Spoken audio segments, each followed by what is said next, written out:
मैं साजिद भाई नहीं हूं जो बर्दाश्त कर लूंगा, याद रखना इस बात को। नहीं, चुप हो जाओ, चुप हो जाओ, बल्कि उठो, जाओ यहां से। नहीं, निकाल गाड़ी, हम चलते हैं कासिम साहब की तरफ। पता नहीं उस बदबख्त लड़की ने हमारे खिलाफ क्या क्या बात की होगी।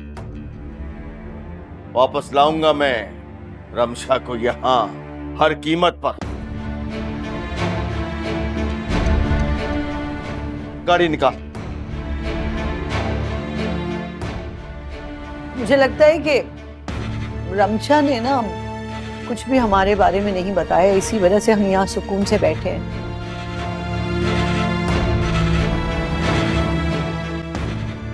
अगर वो सच बता देती ना तो आप कासिम साहब से नजरें मिलाने के काबिल भी ना होते।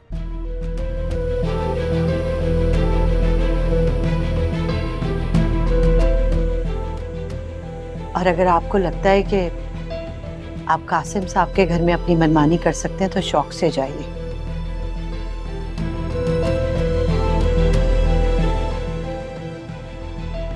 वरना वहां जाने का कोई फायदा नहीं।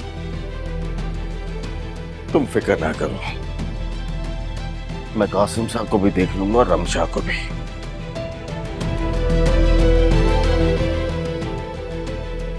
लेकिन तुम याद रखना, अगर आज के बाद तुम्हारी बेटी ने इस लहजे में मुझसे बात की तो जुबान खींच लूंगा मैं उसकी।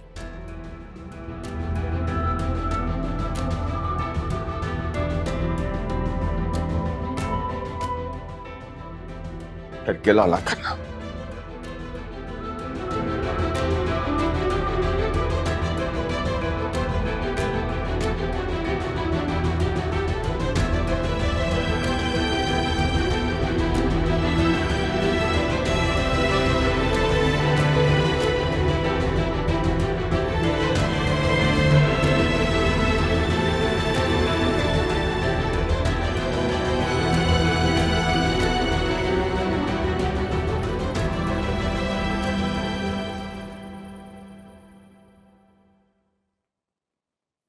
ये मामू जान को घर में अदालत लगाने के बजाय उस लड़की का हाथ पकड़ के उसे घर से बाहर निकाल देना चाहिए था।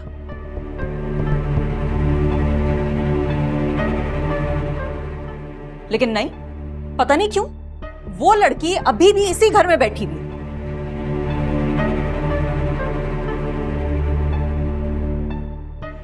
इतना झूठ बोलकर, इतना सब कुछ करके वो यहां क्या कर रही है अफनान? ऐसी लड़कियां बड़ा हाथ मारने के चक्कर में होती हैं। क्या हो गया तुम्हें?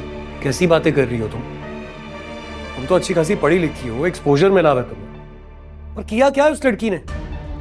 बेचारी सारा दिन एक जगह पर एक कोने में बैठी रहती। जब से यहां पर आई है किसी को नुकसान नहीं पहुंचाया, एक चीज इधर से उधर तक नहीं की। तुम उस पर इतने बड़े बड़े इल्जाम लगा रही हो। यही तो मसला है अफनान, वो कभी कुछ नहीं करेगी।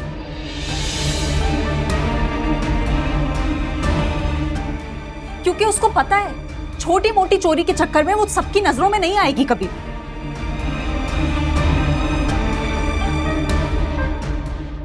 ट्राई टू अंडरस्टैंड अफनान, वो बहुत चालाक है।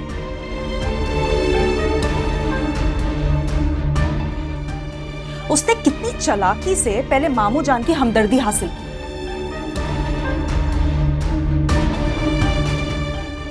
मासूम मिस्कीन बनी रही सबके सामने, और फिर उनकी खिदमतें करके उनके दिल में जगह बनाई। ये सब उसकी प्लानिंग है, मैं तुम्हें बता रही हूँ अफनान।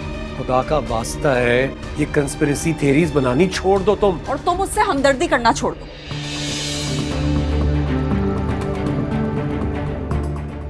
तुम उसकी हर वक्त इतनी हिमायत क्यों करते हो अफनान? तुमसे बहस करना बेकार।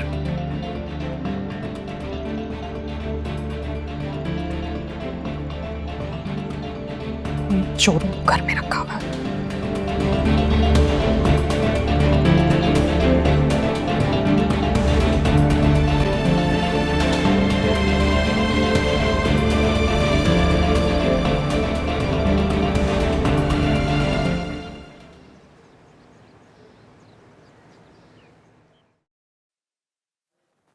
मामू जान, आपका सूप रेडी हो गया है, मैं रूम में ले जाऊं?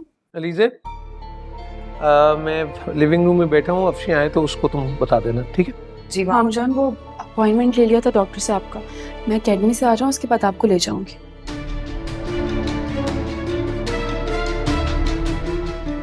लीजिए, मैं ऐसा करता हूँ कि मैं अभी निकलता हूँ तो डॉक्टर से होता ही आऊँगा, ठीक है? जी। फाइल लेकर आती हूँ। लीजिए, मेरी फाइल रखी हुई है साइड टेबल पे, तुम ले आओ। आप गाड़ी में वेट करें, मैं लेकर आती हूँ।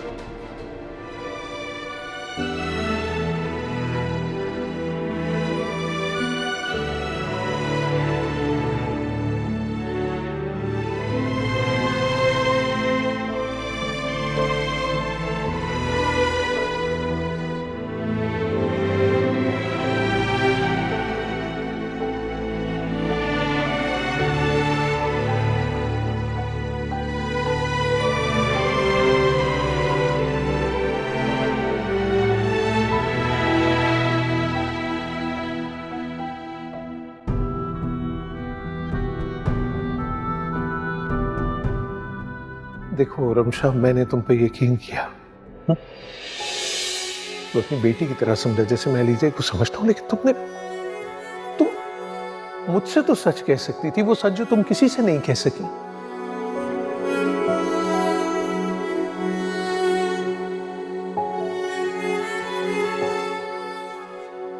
आज ये तुम्हारा सर नदामत से झुका हुआ नहीं है, मेरा सर झुका हुआ।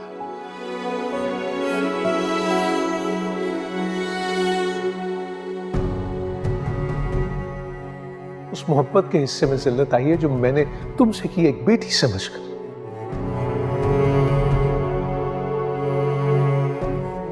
उस बाप के हिस्से में ये जिल्लत आई जिसने सोचा था कि उसकी बेटी उसका सर कभी शर्म से झुकने नहीं देगी, लेकिन हुआ नहीं ऐसा।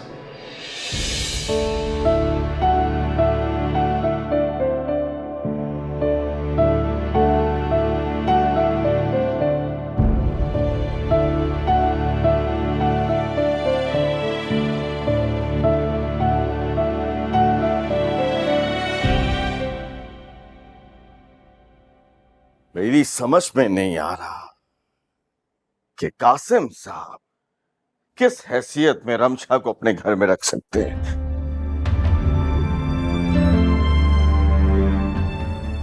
क्या लगती है रमशा उनकी? रिश्ता क्या है?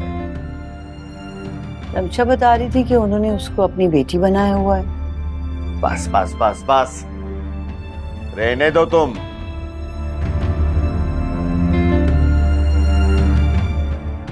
बेटी कहने से कोई बेटी बन नहीं जाती।